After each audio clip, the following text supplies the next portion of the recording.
네, 오늘 말씀드릴 내용은 눈 재수술이 필요한 경우 크게 5가지 카테고리로 나눠서 설명드리도록 하겠습니다. 첫 번째가 쌍꺼풀 라인이 풀리거나 느슨해진 경우, 쌍꺼풀이 너무 작거나 낮은 경우, 그 다음에 이제 쌍꺼풀이 너무 높거나 쌍꺼풀 라인 아래쪽이 도톰한 흔히 말하는 소세지 같은 이제 그런 형태인 경우. 네 번째가 쌍꺼풀 높이는 적절한 것 같은데 뭔가 이제 앞쪽이 가려진다거나 뭐 뒤쪽이 가려진다거나 특정 부위가 이제 마음에 들지 않는 경우. 그 다음에 이제 마지막으로 짝눈인 경우. 물론 짝눈도 쌍꺼풀이 다른 경우, 뭐 눈매 교정이 양쪽이 다른 경우 이제 다양하게 있을 수가 있는데 그거를 간단하게 설명드리도록 하겠습니다. 먼저 쌍꺼풀이 이제 느슨해지거나 이제 풀린 경우는 보통 일반적으로 고객님들은 이제 메모리 그런 경우가 많다라고 생각하시는데 생각보다 절개인 경우에도 부분적으로 이제 풀려서 오시는 경우가 있거나 아니면 아예 다 풀려서 오시는 경우도 있거든요. 그리고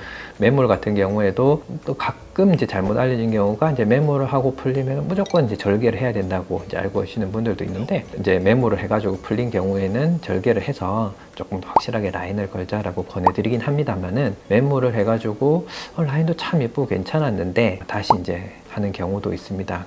메모를 이제 어떤 식으로 걸었는지 대략 예측을 해가지고 그거보다는 조금 더 뭐 강하게 건다거나 아니면 포인트를 여러 군데 건다거나 또 거는 높이를 좀 다르게 한다거나 해가지고 이제 바꿀 수가 있는데 케이스마다 워낙 다른 것이 너무 한 포인트 한 포인트를 강하게 걸게 되면 메모조차도 좀 찝힌 듯한 느낌을 줘서 부자연스러운 느낌이 듭니다. 메모를 하는 게 좀 자연스럽자고 하는 건데 그렇게 돼서도 안 되겠고 포인트 수도 계산을 해가지고 특히 앞머리라든지 끝머리 쪽에 좀 느슨해진 경우에는 최대한 이제 그쪽 부분을 잘 찾아가지고 고정을 해주면 되겠고요. 그리고 절개인 경우에도 유착이 잘 이루어지지 않고 혹은 또 유착이 이루어졌다가 점점 이제 시간이 지나면 느슨해지는 경우도 있거든요. 그런 경우에도 보통 일반적으로 하는 수술 방식 외에 이런 형태의 눈에서는 좀 더 강하게 걸어줘야 된다. 고정해준 고정점 위치 자체를 좀 바꿔야 되겠다. 그거를 잘 판단을 해가지고 절개도 풀리거나 느슨해지는 경우가 없도록 특히 이제 앞머리나 끝머리 아까 말씀드린 대로 그쪽 부분이 느슨해졌다 그러면 거기를 잘 맞춰가지고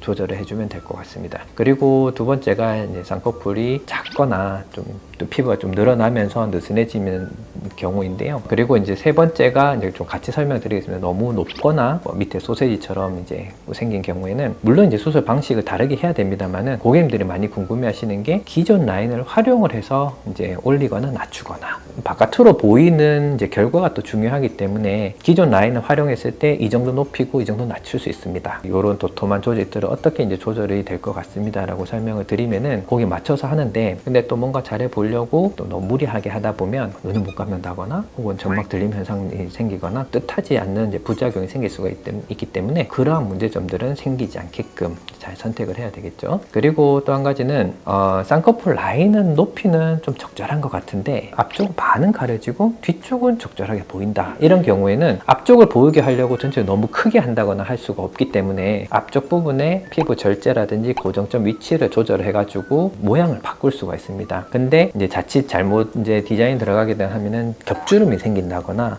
전체적으로 너무 커지거나 너무 작아져가지고 아예 모양이 원래 수술 전보다 오히려 못한 경우가 생길 수가 있기 때문에 이런 눈에서는 이게 나올 수 있는 방법들인지 잘 선택을 해야 될 것 같고 필요하면은 흔히 알려진 앞트임, 윗트임이라든지 선택을 해가지고 얼마나 올릴 수 있는지 뭐 낮출 수 있는지 모양을 또 어떻게 바뀔 수 있는지 특히나 이제 앞쪽이 낮고 뒤가 높은 경우에 예를 들자면 또 이제 눈매가 좀 매서워진다거나 전체적으로 좀 부드럽게 하고 싶다 그러면은 모양을 이제 거기에 맞춰서 바꿀 수 있을 것 같습니다. 그리고 이제 마지막으로 설명드릴 거는 이제 짝눈인데 원인이 다양합니다. 보통 이제 고객님들이 보기에 쌍꺼풀 라인의 높이가 차이 나는 경우, 그 다음에 이제 눈매 교정에 좀 차이가 있어서 눈동자가 보이는 게 차이가 나는 경우, 그리고 이제 잘 모르시는 게 이제 눈 주변부의 근육을 어떻게 쓰느냐에 따라 가지고 또 차이가 날 수 있습니다. 똑같은 쌍꺼풀 높이에 걸려 있는데 이마를 한쪽을 좀 유난히 많이 쓰는 표정을 가지고 있거나 그런 경우에는 당연히 그쪽이 쌍꺼풀이 크게도 되고 좀 부자연스러운 부자연스러운 느낌 드는 경우도 있지만은 좀 오히려 이쪽 눈이 좀 시원하게 보이는 경우도 있습니다. 그게 원인이 뭐냐에 따라 가지고 수술 방식을 잘 선택을 해야 되거든요. 쌍꺼풀이 한쪽이 큰 거 문제만으로 이제 오셨단 말이에요. 근데 이제 그게 원인이 이마를 너무 많이 쓴다거나 이제 눈매 교정이 좀 덜 된 경우에 쌍꺼풀이 크거나 부자연스러운 느낌 들 수 있거든요. 그런 그게 문제라면은 거기에 맞춰서 수술해야지 문제가 해결이 됩니다. 얼굴 표정이라든지 이런 부분들은 이마 쓰는 건 그거는 이제 본인이 이제 하고 싶어서 쓰는 건 아니기 때문에 그거를 어떻게 하면은 쌍꺼풀이 모양이 맞겠습니다라고 표정도 이렇게 이제 티칭을 해드리는 경우도 있고, 아니면은 이제 보톡스를 맞아가지고 몇 달간 이렇게 그 근육을 안 쓰면은 습관이 교정이 되는 경우도 있습니다. 그렇게 되면은 사실은 큰 수술을 피하면서 이제 짝이 맞아지는 경우도 있기 때문에 무작정 이렇게 이제 반드시 수술을 하셔야 됩니다, 이런 것들을 또 피할 수가 있겠습니다. 그러다 보니까